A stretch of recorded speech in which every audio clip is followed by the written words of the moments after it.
Hello, and thanks for coming along to And We Have an Office Dog, the digital agency podcast where we're talking to the people behind the agency, the service providers, coaches, and mentors to discuss what it's like working with you, the agency leader. With your host, Chris Simmons, the Agency Accelerator, talking to a different agency growth partner in each episode. What they love about working with you, what they wish you knew. All will be revealed. Okay, so let us begin. Over to you, Chris. Thanks, voiceover guy, and I'm very happy to have on the podcast today Josh Peacock from SEO for Hire. How are you doing, Josh? I'm good. Thank you for having me on. It's an honor. Whereabouts in the world are you at the minute, Josh? Because I continuously see photos of you in different places. So where are you today? My base is Manchester for the time being. I just extended my contract for another year here, so I will be traveling in between, but based in Manchester. I could make a joke about that's why you must be travelling a lot, but we won't do that. We're going to say Manchester's a nice place. Manchester is, in fact, a lovely place. It's a brilliant digital culture as well. Josh, this is your perfect opportunity to tell everyone who's listening, if they didn't know, they've lived under a rock for the last few years, who the heck is Josh Peacock and what do you guys do? Yes, so I'm Josh Peacock. I own SEO for Hire. So we're a recruitment company that specializes in just SEO. So we're one of the only companies in the world that just do SEO. We have an industry-backed vetting process where we bring on podcast guests like head of SEO on Amazon, Binance, Sage, Misguided, some of the biggest SEOs in the world. And we basically get them to review and update our vetting process so that we're constantly getting it updated. And it just means that everybody we put forward is a very good SEO.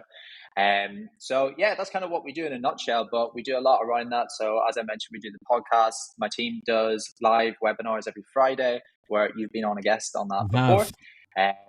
It's called SEO Career Mastery. So it's everything to do with basically mastering your SEO career. We go to loads of SEO events. We hosted our first event on the start of June, which was awesome. Fun. Definitely. Thank you. It was a learning curve for our first one, but I think we're hooked on that. We got a lot of value from it, so we're going to continue doing those events. And yeah, that's what we do. That's awesome. What do you think? What was it that got you into SEO specifically as the niche? Was there a good reason for that? Or was it like there was a dartboard of all the niches? So I had the recruitment and sales background, and I had put my foot into SEO. I am not an SEO god or any expert in that sense, but Craig, my business partner, who I met on a beach in Barcelona, was in SEO for, I think it was 8 years at the time. He had an SEO content company, an SEO link building company. And anyway, we started chatting and I was like, right, I'm starting a recruitment company of some sort. And I wanted to go into kind of that digital sector. And it was Craig that said, look, I hear it all the time. He went and got screenshots of like tweets saying that like an SEO recruitment company was needed.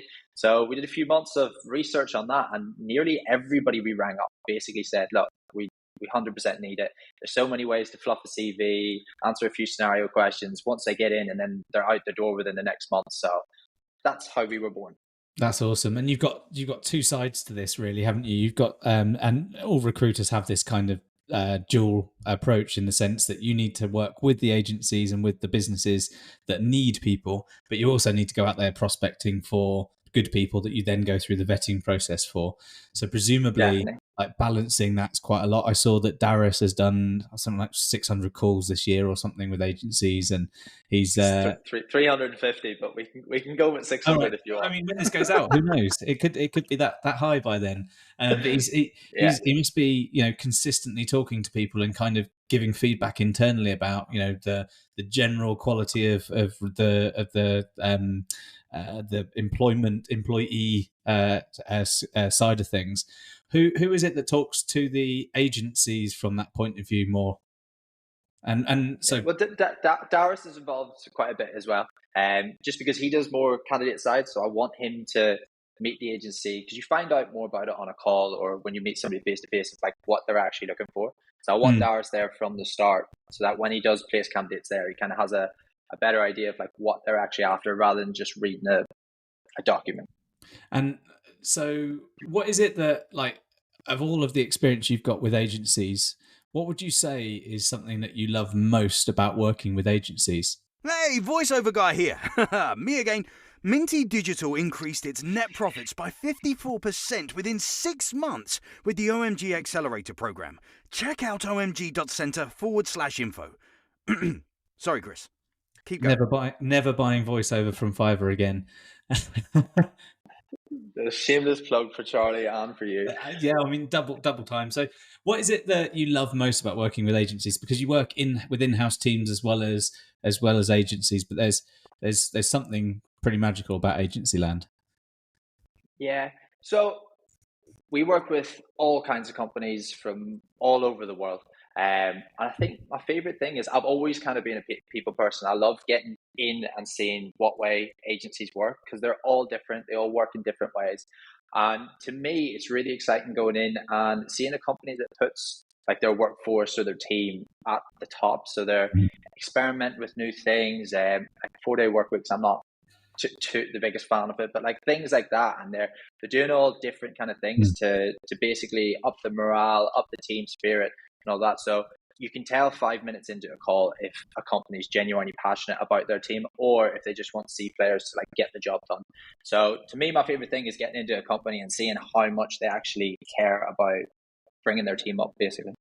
Yeah, so there's parts to this that are kind of cultural led. There's leadership aspects as well, the right kind of training, and it's not just about Netflix subscriptions and beanbags, is it really? And the 4-day week thing. Some agencies have made it work, but I don't think realistically it's as much of a creds or a sales pitch as it used to be.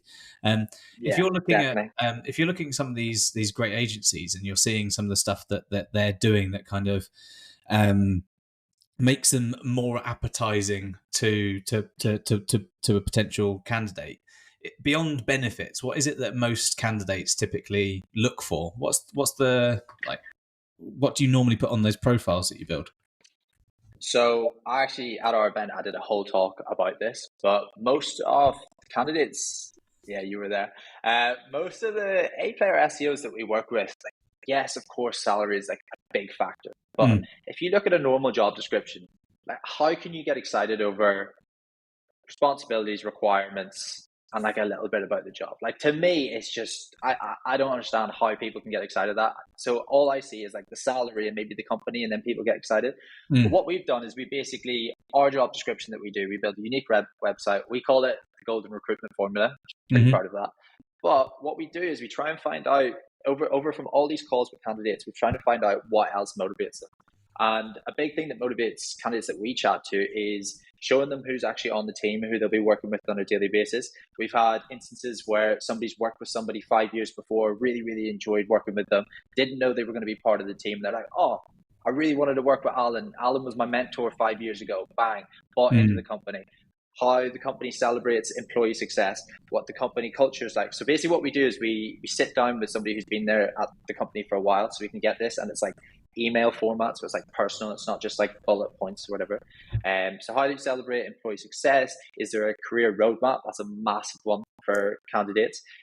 We've had so many candidates recently, Chris, that are happy to take a 5, even 10K pay decrease if they know that, okay, the company has, so for instance, Studio Hawk have a great one. So they're one of our clients. I know you know Anthony and Harry.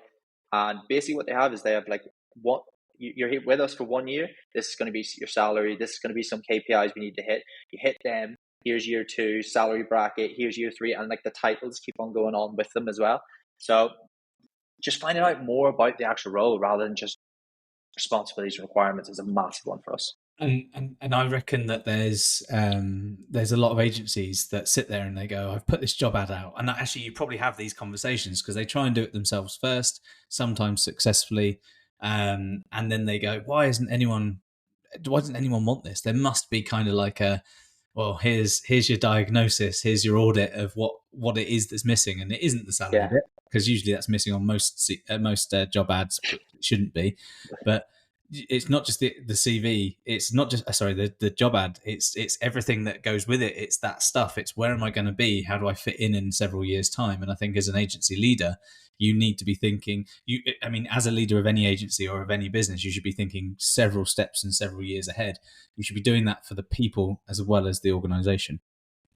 100%. And when I pitch this to clients, they're like, "Oh, that's amazing! Like, let's do that." And like as if we're giving them the website, but they could so easily do it by themselves. Put as much time as they could into it. They could put company culture handbooks together. They could do the whole thing, and the ROI on that would just compound over years. So like, it's a win-win.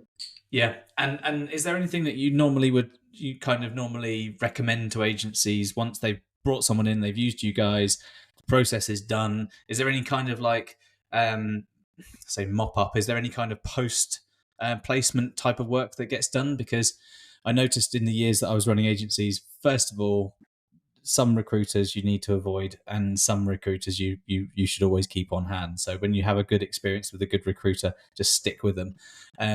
But I found that once the placement was done, beyond getting an invoice, which always made me cry a little bit, beyond getting the invoice, you would hear nothing unless there was a problem, at which point you'd be presented with a clause in a contract instead.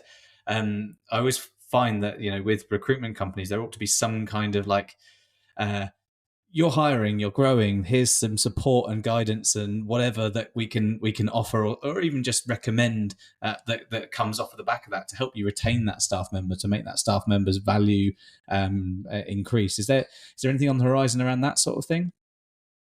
So look, I'll be honest, there is some companies that just want the recruitment. They've got their onboarding stuff settled down. They've got everything to a T, that it is just not a transaction like that. We constantly, we follow up, we see how things are going.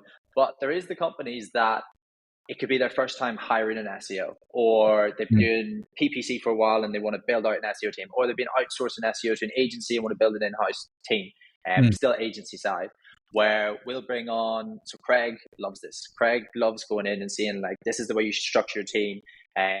And like a big one for us as well, Chris, is defining the service. There's a lot of times a client will come on to us and they're like, okay, we need this. Like, but we'll look through and we're like, well, actually, you need this. And they're like, oh, well, somebody else told me you need this. But I was like, but we've just gone through, we've just done 30 minutes of what you actually need. Like, I think you guys need this.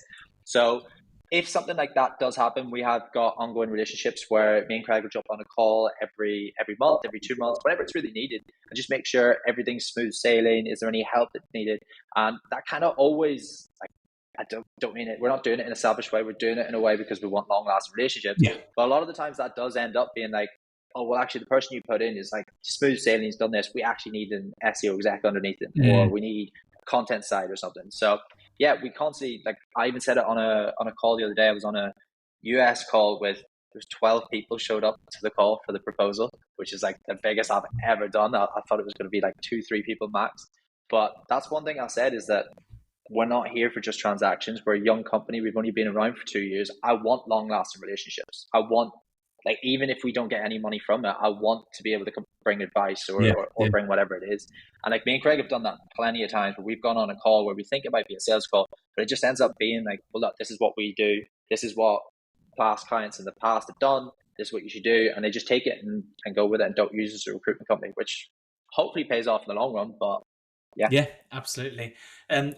We touched on, what distinguishes some of these agencies as ones that you love working with, and it's, there's a plan for progression. It's not just about beanbags and stuff like that.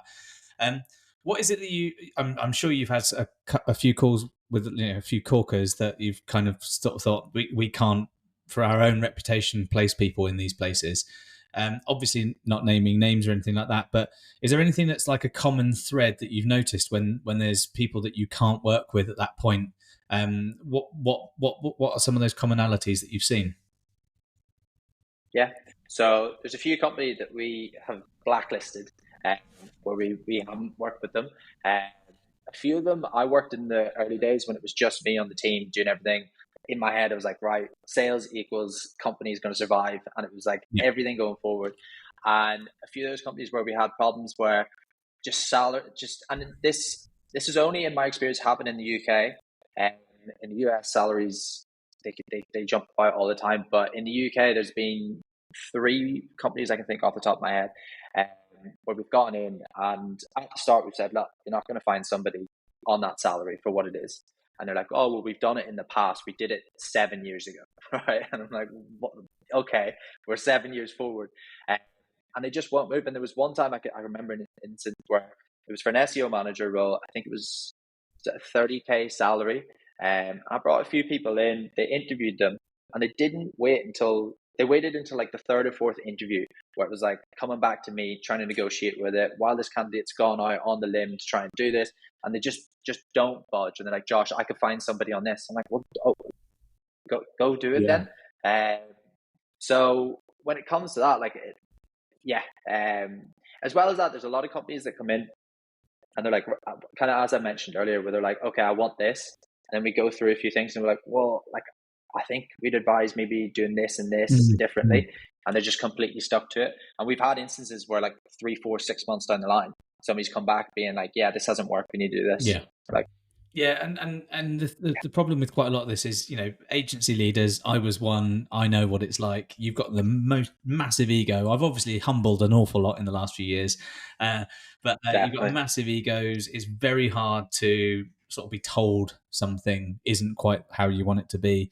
So when it comes to, no, I can do it this way, or I've done it this way before, yes, it's almost always going to be wrong. If you come in it right pig-headedly, it's going to disappear. You aren't gonna get there. It's hard. Well, do you know what? I used to be really bad at it. I used to be really bad at when somebody told me something differently, and I'd like invested time into like thinking about it.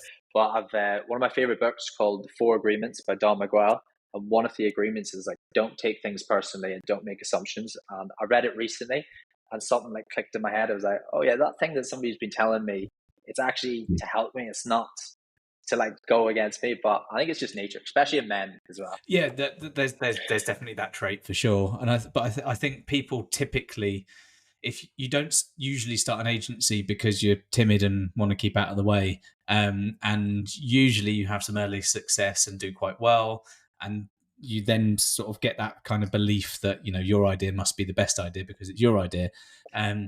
It's really hard to be challenged anyway because human beings don't like to be wrong anyway. But I one of the big watersheds for me in my life was just genuinely realizing that actually if I seek to understand before being understood, then it's a hell of a lot easier to get more from people and like just work out a nuanced way of doing the thing that you were going to do and share the credit for it. It feels a hell of a lot nicer. Mm-hmm. Yeah, that's one of my favorite books as well, by the way. My dad made me read that when I was like 15, 7 Habits of Highly Effective People. There we go. Books everywhere, everyone. I've got a load behind me, but I haven't read any of them. They're just for show, except for the one that I wrote, of course, talking about humble. There we go. There it is. So you've got a magic wand. SEO for hire is you want to do a bit of R&D tax credit reclaim. You're working really hard. And you've decided, Craig's come up with a clever idea to build a magic wand for agencies, but you can only use it once. It's the test one. So what one thing do you think you'd change about all agencies in one go? Tricky question. It's a tricky question. My recruitment background is trying to say that they'll increase their salaries, but I don't think that's going to happen. It's a reasonable request, but let's just say that the magic wand declines. Okay, right. Well, we need to fix the magic wand then. Craig needs to do a better job. But I think what I would do is I would love for agencies, especially digital marketing agencies, to put more, more enthusiasm into an SEO team and to build it out. Because a lot of the companies that we talk to, they might be big on different side of the teams, but their SEO team is always invested in probably the least. At least that's my experience in it anyway. But and as well as that, like SEO teams, you don't on average you don't get massive SEO teams. It's normally somebody at the top, maybe 3 or 4 people helping out. But a lot of it, like I'll give you an example. One of our clients are the number one health supplement review. Sorry, number one reviewed Trustpilot health supplement company, if that makes sense. That was a mouthful.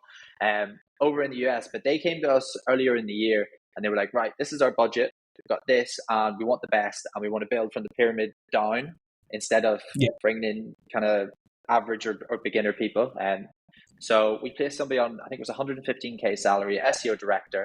From them, they're like trickling down, and we're bringing in people in back underneath them.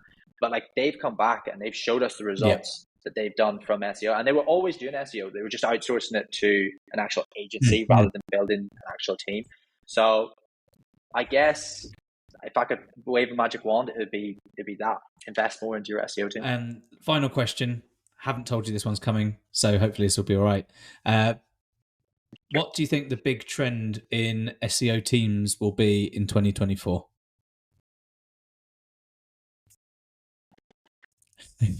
I think we're gonna go more managerial roles. I think, more leadership roles. I think we're gonna go more. I think maybe instead of having one SEO director, it would be maybe multiple at the top helping out. And it's basically what I'm trying to say is more skilled people on the team.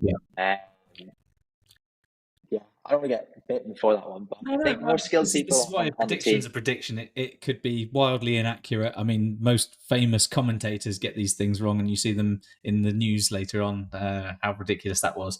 As the guy that said the fax machine, no, the internet's going to be as good as the fax machine or something. It was, he was definitely wrong.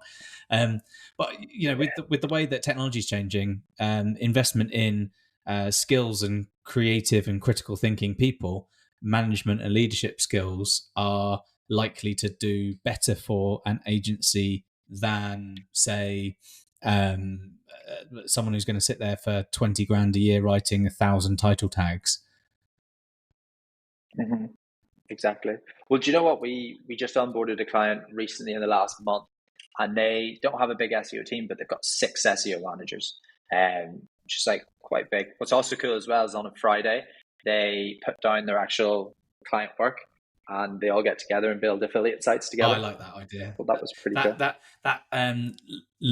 learn through doing stuff is, I think that's where some of the best SEOs ever will come from, because you break stuff and you learn from it and you build something and you see the results. And if you can make a few quid from it, obviously great. But if you learn as you go, it's a brilliant way of proving that you actually have skin in the game rather than it's just a job. 100%. Josh, thank you so much for coming on the podcast. Thanks for having me, Chris. It's good fun.